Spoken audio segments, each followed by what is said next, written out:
Good day, everyone. Today I will be discussing my policy paper, my language policy paper. Introduction.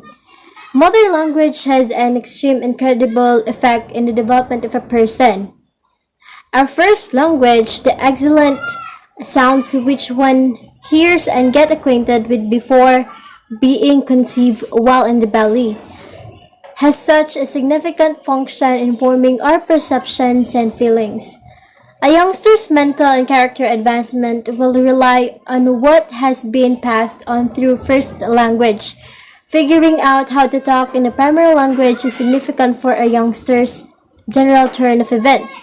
Being familiar with the primary language, which is otherwise called the local language, benefits the youngsters from various perspectives perspectives. It interfaces him to his way of life, guarantees better psychological turn of events, and helps in the learning of different dialects. So it means that with a mother language, with a first language, we enter the beginning of life. It is an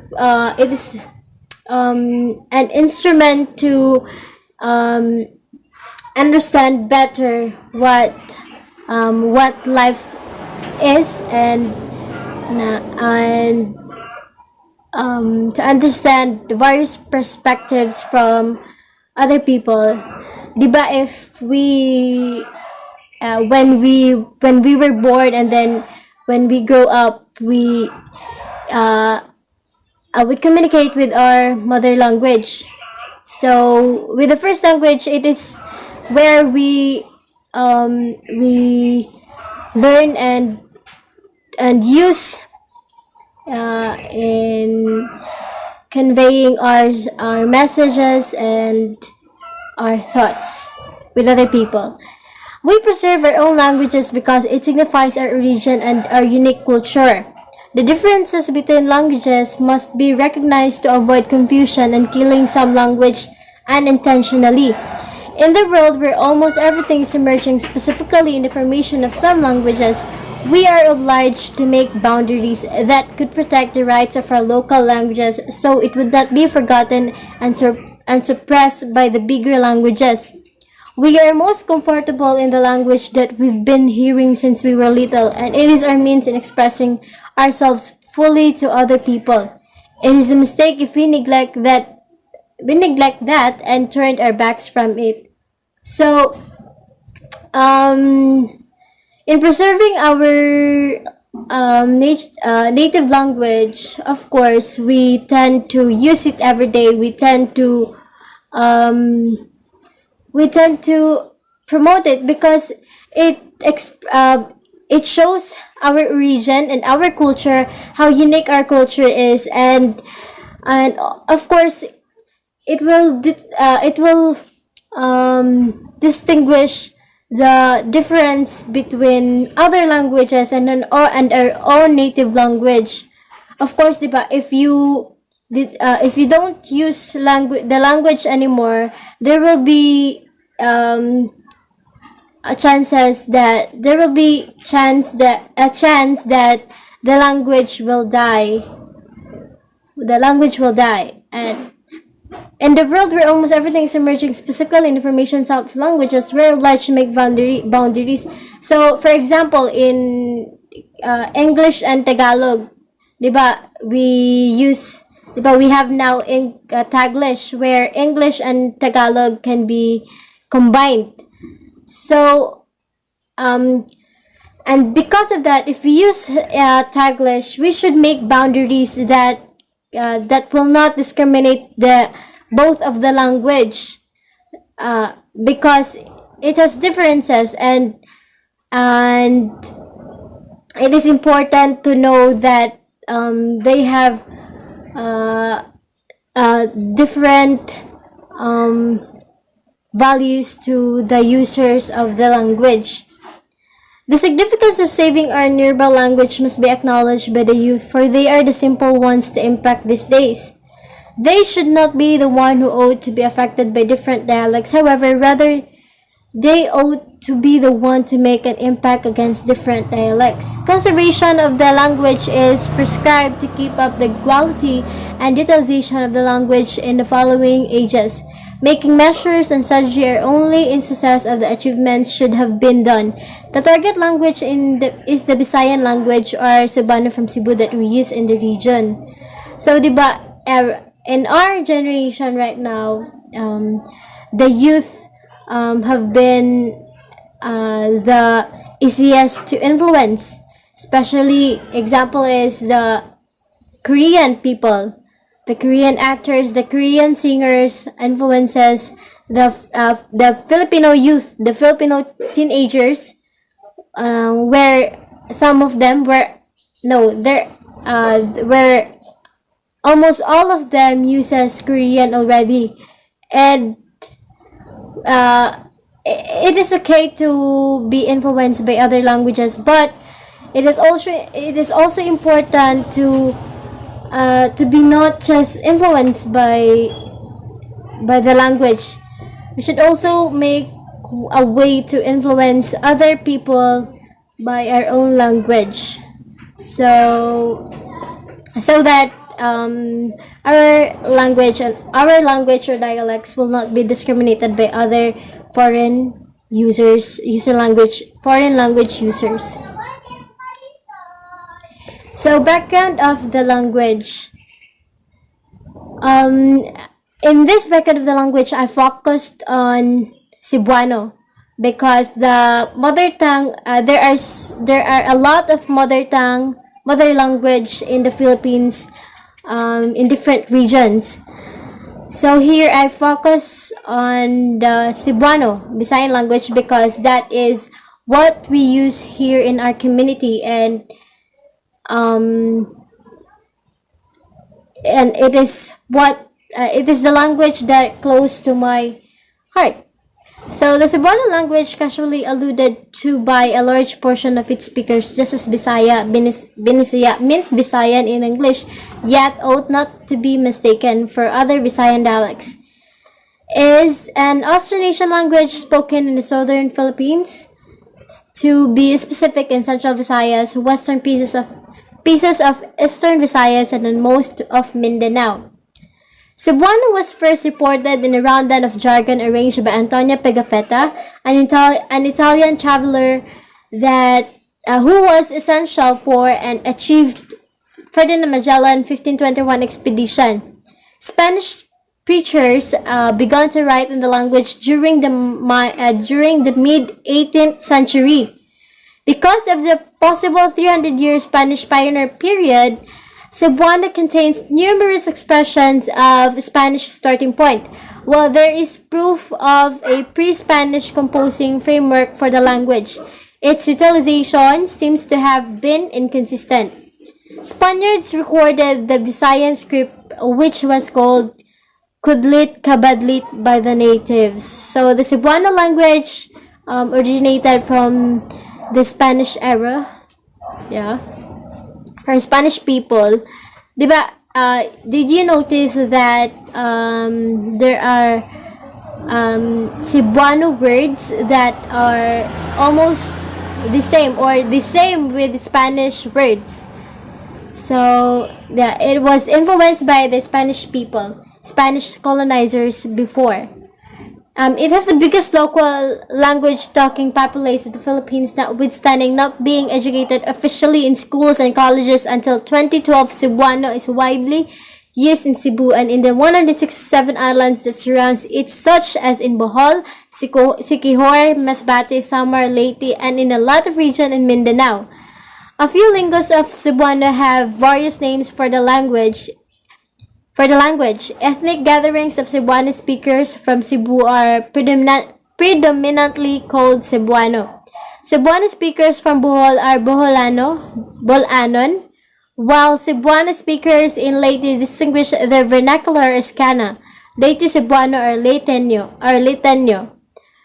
Speakers in Mindanao and Luzon allude to the language essentially as Binisaya or Bisaya. So, the Cebuano language has the biggest uh, has the biggest local language talking population. So there are many people in the Philippines who speak Bisaya, and even though it was not taught in school, especially in high schools and colleges, and it is in Cebu and the 167 islands that surrounds it. So they in the different regions they call Cebuano with different the Cebuano speakers from different regions has their name. They are called by, like for example, in the Cebuano speakers from Bohol, they are called Bolanon or Boholano, and from Leyte, they are called Cana or Leyte Cebuano or Leyteño. Now, Cebuano speakers establish around the fifth of the number of inhabitants in the Philippines and are the second biggest ethno-linguistic bunch in the nation, notwithstanding its verbally expressed recurrence. Cebuano is minimally utilized as an artistic language in spite of the fact that papers and movies both utilize the language.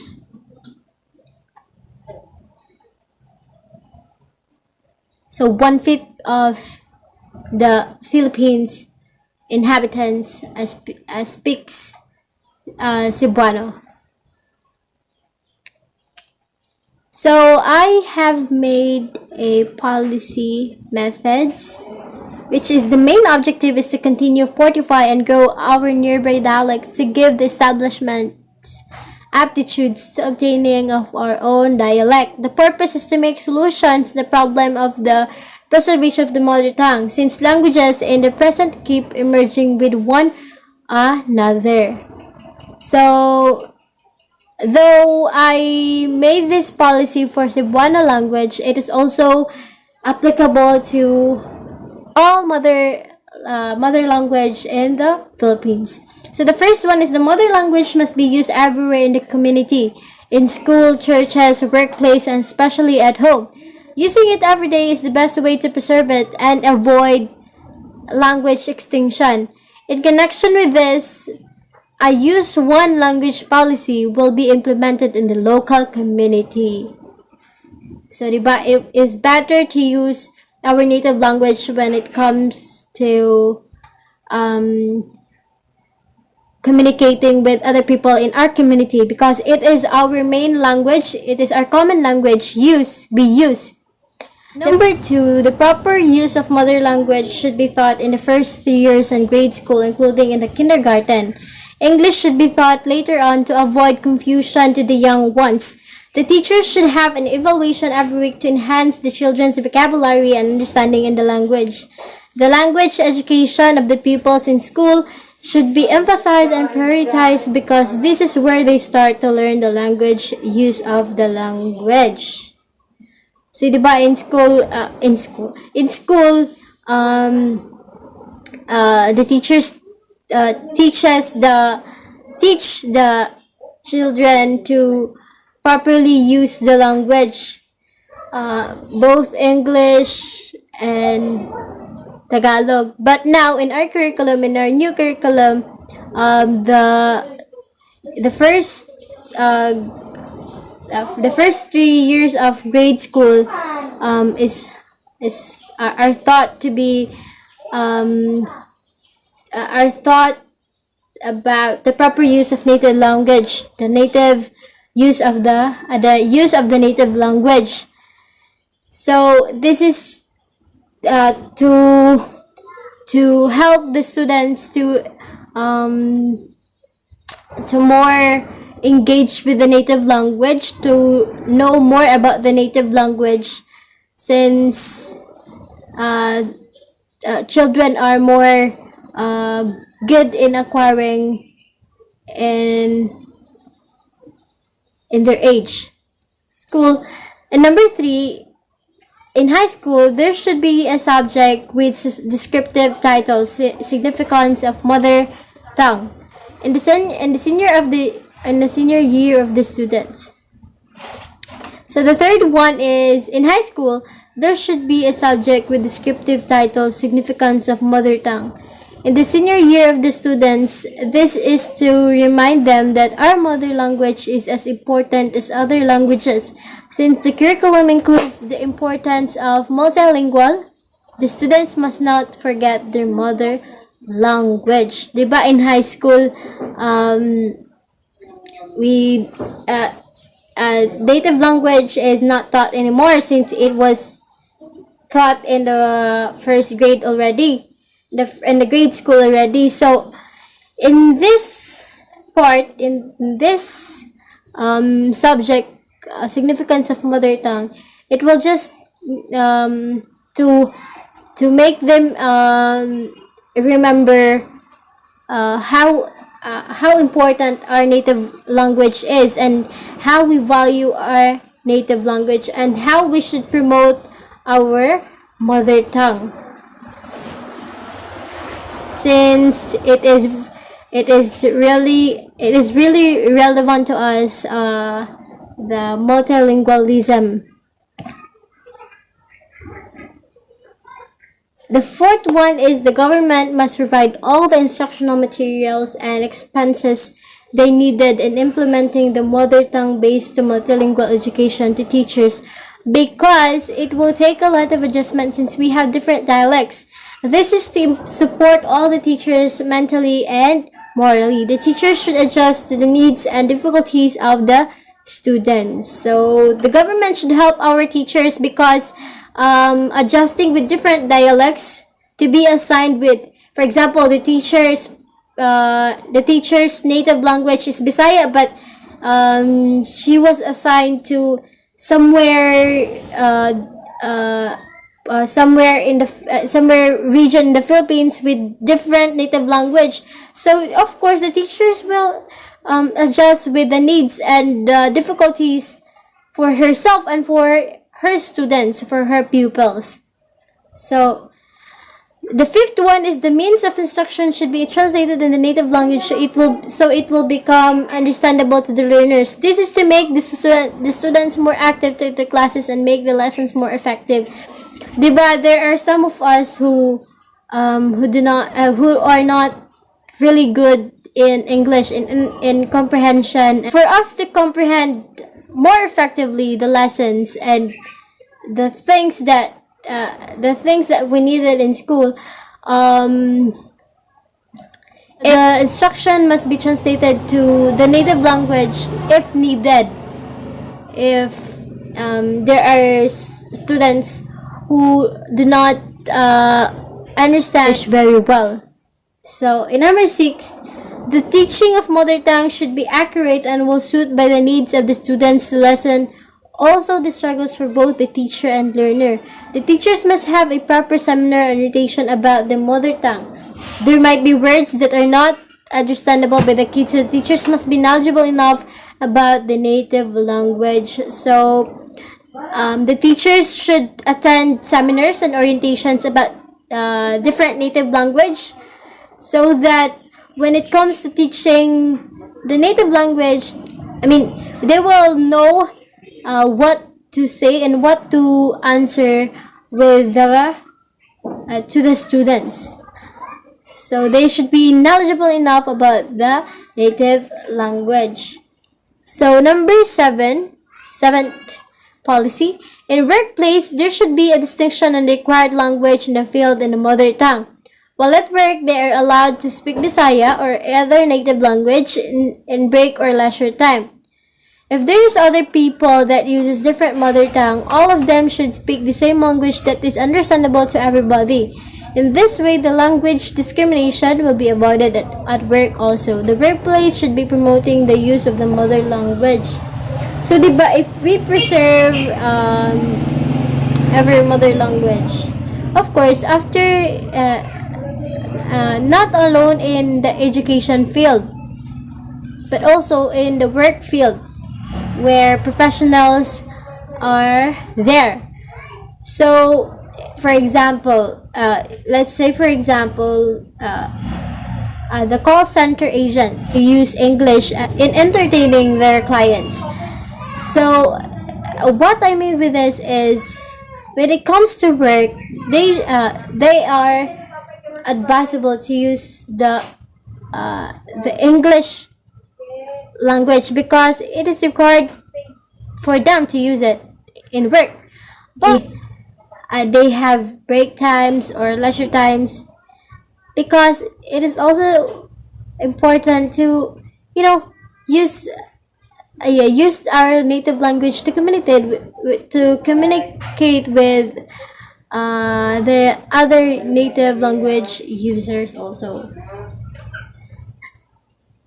So the eighth policy is there should be a law that protects the language and requires indigenous people to not be ashamed with their mother tongue, and whoever discriminates one's dialect should be punished accordingly.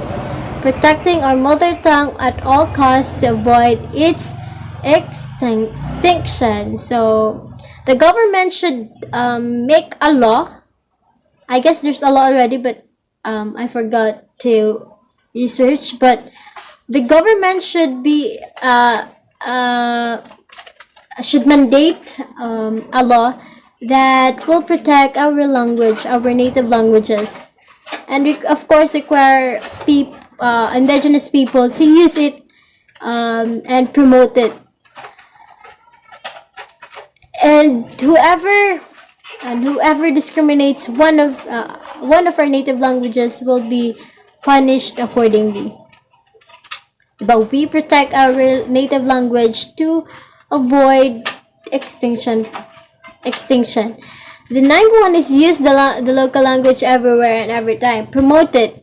When it comes to promoting and preserving the language, using it every time in your specific community is more efficient. This will be done especially in tourism aspect of the community, where we get to also promote our language to foreign people.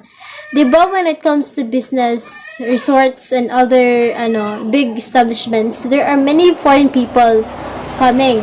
So of course, through that, we can also promote our native language to them.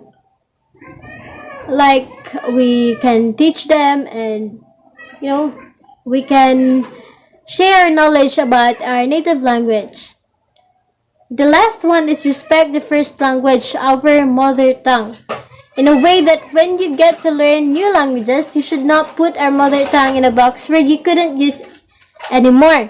It is fine to learn other language, but you should be learning and using our own language at the same time. Like, for example, if you wish to learn another language, but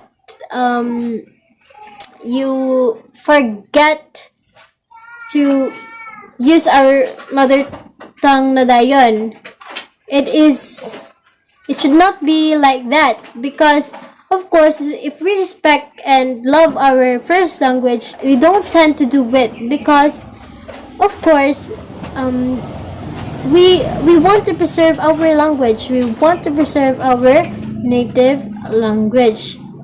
So these are the policies need to be followed in preserving one's native language. More focus in the aspect of educating young people to always use and promote the language. The main target of these policies is the young speakers in the community. Additionally, it is important that every speaker of the language must be aware of these policies to avoid discrimination on a specific native language. This is to be taken seriously. So the related local studies. So the first related local studies is factors affecting the implementation of the mother tongue based multilingual education as perceived by teachers in Baguio and Benguet. So in Baguio and Benguet, they also have their own native language. So the mother tongue based multilingual education MTB to MLE in the Philippines has just appeared for effectively 3 years, and with this approach of another dialect strategy is likewise happening to various issues influencing its usage. In this paper, the creators report an exhaustive record of these elements influencing the doing of this language strategy.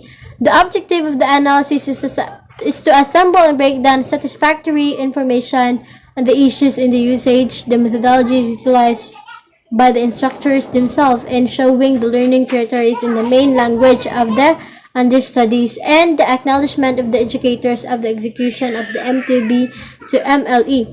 This venture built up that educators play the fundamental component in the accomplishment of the language program. Their disposition towards the execution, their showing procedures, the instructional materials they utilize, all include in the accomplishment of MTB to MLE destinations. So here in this study, they study the factors that could affect the implementation of the teachers, the implementation of the mother tongue based multilingual education to the students in the grade school. So they focus on how the the mother tongue based multilingual education was performed and was executed, the procedures and the instructional materials used in the accomplishment of the MTB. The second related local studies is entitled Current Perspectives on Mother Tongue Based Instruction in the Newly Implemented K-12 Curriculum in the Philippines. In the Philippines, one order in the K-12 basic education curriculum is the presentation of the MTB guidance explicitly in the kindergarten and grade 1, 2, and 3 to uphold the objective of each child, a reader and a writer by grade 1, since language is spoken at home improves the youngster's language and fortifies social mindfulness.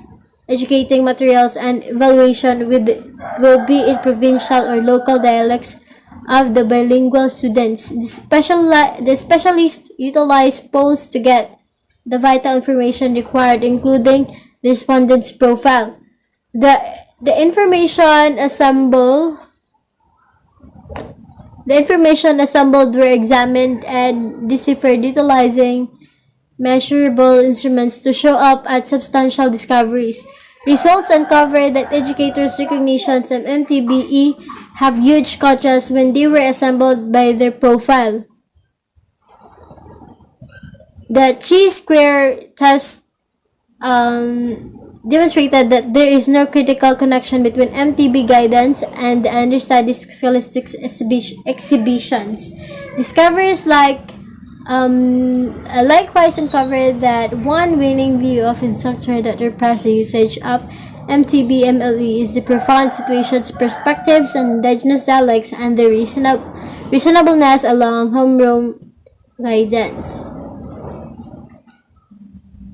So in this study, they studied about the perspectives of the people about the mother tongue based instruction in the newly implemented curriculum. The last study, the related local study, is the is entitled Rural Indigenous Teachers Live Experiences in Mother Tongue Education in the Philippines, Counter Stories of Resistance.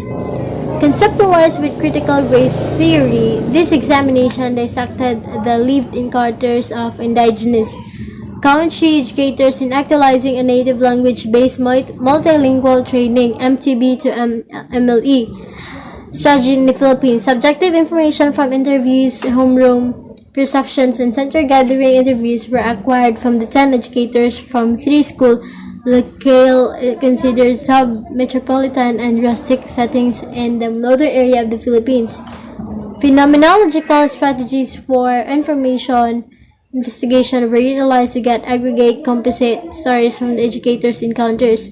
Outlined as composite counter stories, instructors' accounts uncovered profoundly inserted academic difficulties that they experienced coming about from the approach execution in their homerooms. So in this study, they They focus on the experiences of the teachers the teachers of the students uh, in in the mother tongue education in the Philippines, the mother tongue based education in the Philippines. So rationalization. With this language policy, surely our mother tongue will be preserved and will never die. This policy will start inside a home, opening to a bigger community. In education, teachers will be the ones to elaborate the importance of mother tongue, and the children will obtain the information and will promote our local languages in the future. Our policy might change from time to time, but it will only encourage us to use and to live with our dialects. The strategies are applicable to every community in the Philippines covered by the Department of Education under Secretary Briones. We nurture our languages through using it every time.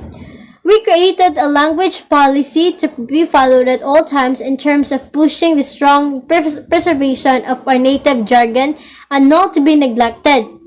We should think that a language is like a child where it should be nurtured and developed and to never disregard it.